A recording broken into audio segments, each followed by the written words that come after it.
Yes, reka mbasuhuze kandi mbifurize kugubwa neza mwese muduteze yombi aho muri mu bice bigiye bitandukanye.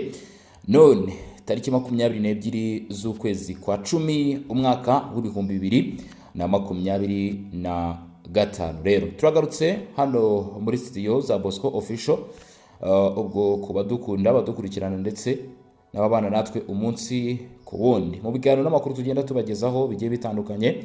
Ndabasuje kandi mbifurije kugubwa neza cyane, yaba kuba mu gihugu cy'u Burundi, abari muri Republika Demokarasi ya Congo, abari muri za Tanzania ngaho hose, Kenya, mudahema kutwereka ko mudukurikirana niyo ndetse irwota amasimbi rwose nk'abantu hose turabasuje cyane kandi tubifurije kugubwa neza. Reka mbwiye ko rero natwe mu by'ukuri Imana nibigisha ndetse nibiraho. Hanyuma rero reka mbwire ko tugiye kwinjira mu makuru akomeye cyane amaze kuba yamenyekana mu burasirazuba bwa Republika Demokarasi ya Congo. Turinjira mu bice bikomeje kugenda biberamo urugamba, nabindi bice ni ibice byo muri Kivu y'Amajyaruguru ku mujyi wa Goma, Nyiragongo ndetse iki gice rwose gisatira ngaha muri za Karisimbi niho tugiye kuba mu by'ukuri twareba uko birimo biragenda ahangaha.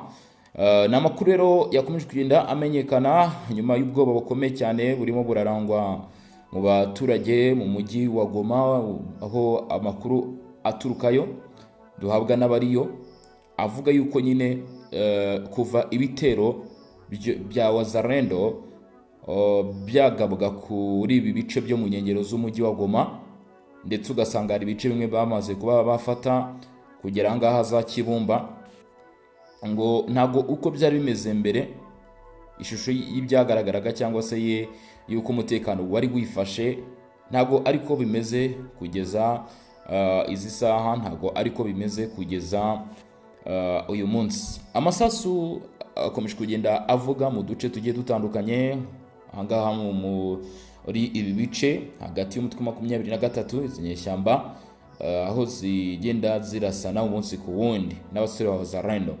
Ibi byose nubwo bikomeje kugenda biba gutyo, nibwo iyo mirwano urimo ukumva ikomeje kugenda igaragara muri ibyo bice bigiye bitandukanye. Ntago ariho honyine gusa Wazalendo irimo igaba ibitero, ahubwo nkuko amakuru agenda abiduhamiriza, nkuko amakuru abitwereka rwose, hari n'ibindi bice byinshi cyane hano muri Kivu y'Amajyepfo birahari biri kubiramo imirwano, muri Kivu y'Amajyaruguru birahari biri kubiramo imirwano. Vango Wazalendo, FARDC, igisirikare cy'umurundi FDNB kwa cyose muri rusange amaze gufata ingamba zikomeye buryo bwose bushoboka mu guhiga bukware aba barwanya umutwe wa 23 kugeza babambuye ibice byose bakomeje kugenda bigarurira mu myanya igiye itandukanye, ndetse ibi bikaba bigomba kuba byakorwa ku giciro cyose cyangwa se ku kiguzi cyose gishoboka, nkuko ibi bigenda bitangazwa n'abayobozi ba Wazalendo n'abayobozi ba Wazalendo. Ni kugeza kandi nanone kuri ubu ngubu muri Kivu y'Amajyepfo makuru aturukayo komeje kugenda tugaragariza cyangwa se atwereka ko hari ibice byakomeje kugenda biberamo imirwano. Iminsi 2 y'urugamba rudahagarara, urugamba rukomeye cyane birimo bisize ikindi kintu kidasanzwe no ku mirongo imbere ku rugamba, kuko niba wumva ko iminsi 48 urugamba rudahagarara, imbunda zivuga ibisasu biraswa, ubwo murumva uko biba bimeze, kuko kugeza uyu munsi ngo kuvuga n'umurwanyi 23 arakubwira ati wa muntu we ntago byoroshye, ndetse ngo ubu nta umwanya wo kuvuga uhari, kuko Wazalendo ikomeje kubatsaho ndetse no kubacanaho umuriro. Imirwano ikomeje kuba mu bice byo muri Walungu, ngo ni imirwano imaze iminsi 2 hagati y'abo mu mutwe 23 ndetse na Wazalendo ni mudugudu myinshi igitandukanye igize aka karere kahangaha Walungu muri Kivu y'Amajyepfo. Imirwano rero ikaba yarakomeje kurangwa ndetse no kugaragara muri grupuma yaho bita Karihongo, Nyangezi. Imirwano kandi ikomeje kumvikana ya masaha y'amanywa, amasaha mu gitondo cyane nanone mu rukerera ndetse mu masaha nimugoroba, imirwano dukomeje kugenda tubona kuva kuwa kabiri kugeza uyu munsi. Imirwano irimo iragenda yumvikana, ndetse amakuru aturuka avuga ko ngo humvikanye amasasu y'intwaro ziremereye kandi n'indi zoroheje hano muri aka gace ko muri Walungu, ni muri groupe Makalhongo. Ati byari biteye ubwoba kuva kuwa mbere hano ngo mu gace bita za Bwenda, yewe naho bita Muganzo, Bwenda ndetse na Muganzo, ngo harimo haba imirwano. Hanyuma rero amakuru akakomeza avuga yuko indi mirwano yaje kumvikana aho bita Mulende, ni muri Bwenda, naho ni mu misozi yegeranye naho bita Muhono, ureba aho bita za icyo bita Este Nyangezi. Kugeza uyu munsi aka gace ka Nyangezi kakaba kari guhuza Bukavu, ndetse twavuga ko hahuza Bukavu na Uvira. Hakomeje kugaragara umuriro ukomeye cyane hagati y'impande zombi, kubera ko ni ukuvuga ngo ni ikiraro cy'uko buri umwe uwo ari we wese arashaka gufata iki gice, undi arashaka kugifata, undi arashaka kutacyamburwa, undi arashaka kucyambura. Noneho kubera ko iki gice bivuga ngo Este Nyangezi ni agace gakomeye cyane, kuko ni ikiraro cyo kugera mu Bukavu ndetse kikaba n'ikiraro cyo kugera muri Uvira. Ari nayo mpamvu wumva imirwano nk'ubu ngubu iba yafashe igihe kirekire, haba habaye imirwano nk'iyo ngiyo inateye ubwoba rwose, kuko ntabwo natinya kuvuga ko biteye ubwoba. Amakuru rero avuga ko muri uyu mugoroba kuri uyu wa gatatu uko byari byifashe, none tariki 22 z'ukwezi kwa 10 na 2025 mu burasirazuba bwa Kongo muri Kivu y'Amajyepfo haje kongera kugaragara imirwano, ikaba yavuzwe amasaha agera kuri 28 yose.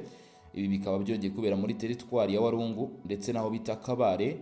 Ibyo bice byose bikaba byakomeje kugenda biberamo imirwano, aho Wazalendo barimo kwambarana n'umutwe 23, ndetse kugeza uyu munsi ngo bamaze gufunga ibice bimwe na bimwe byagaragaragamo umutwe 23. Bamwe mu basivile rero cyangwa se abatuye muri bice bakaba bakomeje kugenda bahunga. Urugero biravugwa ko mu mudugudu witwa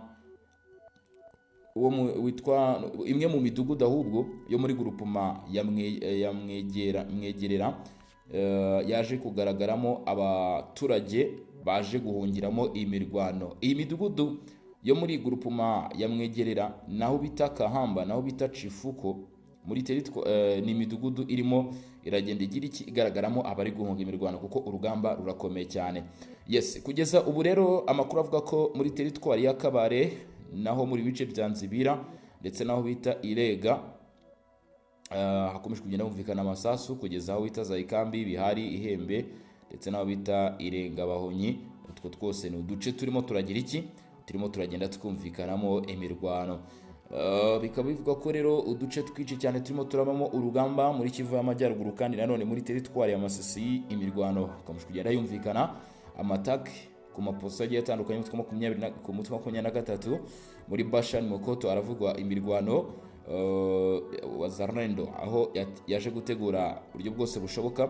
Ni mu gihe kandi amakuru akomeye cyane avuga ko igisirikare cy'u Burundi cyaba cyamaze tayari kohereza abandi basirikare ndetse n'ibikoresho bagomba kuza gufasha FARDC mu bikorwa byo kurinda ndetse no kugumana umujyi wa Uvira muri axe zose zibaze imitsi ziberamo imirwano. Ntabwo aya makuru igeze yemezwa n'urwego rwo ari rwo rwose rw'igisirikare cy'u Burundi, gusa ngo ni amakuru ashobora kuba mu by'ukuri ari ukuri.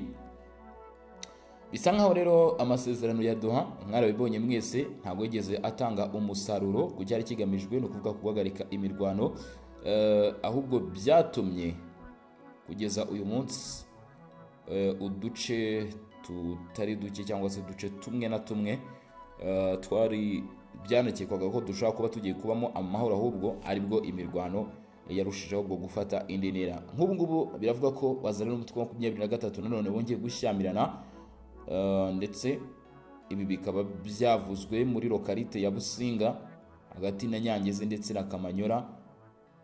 Aha naho ngo ntabwo byari byoroshye, muri Warikare naho nuko imirwano irakomeje, ndetse Mpeti ikomeje kuba ikibazo ku mutwe 23 shaka kuyifata, ariko ukabona ko ahubwo n'ibice bindi bari bafite baje kugira iki, baje kubyamburwa. Ibikoresho rero bimaze kugenda bikusanwa, urugamba rurimo ruragenda ruba rutegura kwinjira mu mijyi irimo Goma ndetse na Bukavu. Imirwano rero ngira ngo mwajye mubona uduce yagiye iberamo. Hanyuma rero mwese mwari mudukurikiranye, mwese twabanye kugeza kuri uyu munota, aho muri mu bice bigiye bitandukanye, munyemerere mbifurize kugubwa neza, kandi mbabwire ni mwakoze cyane, ni by'agaciro gakomeye cyane gukomeza kwibanira namwe muri izi gahunda z'amakuru n'ibiganiro hano kuri Bosco Official. Iby'ikirenga rwose. Nge rero wumvaga kuri izi mikoro barimo ukuganirira uko ibintu birimo biragenda bihinduka ku mirongo ibiri ku rugamba umunsi ku wundi, gake gake paka Goma ndetse na Bukavu. Bosco akoze cyane rero, niba utarakanda subscribe hano kuri Bosco Official, reba kora ku gabuto katukura ubundi wihutire kubikora. Ikindi kintu kiriho ugomba kuba wamenya, si byo byonyine gusa, ugomba no gusharinga abantu nyine bose bakamenya aho ibintu bigeze, bakamenya uko ibintu bihagaze. Hanyuma rero mu masaha mu gitondo turaza kugaruka turebana none uko biraba biramutse. Mbashimire cyane kandi mwakoze cyane kubibanira natwe. Imana n'imigisha bikomeze kubana namwe. Ciao ciao, hasta la vista.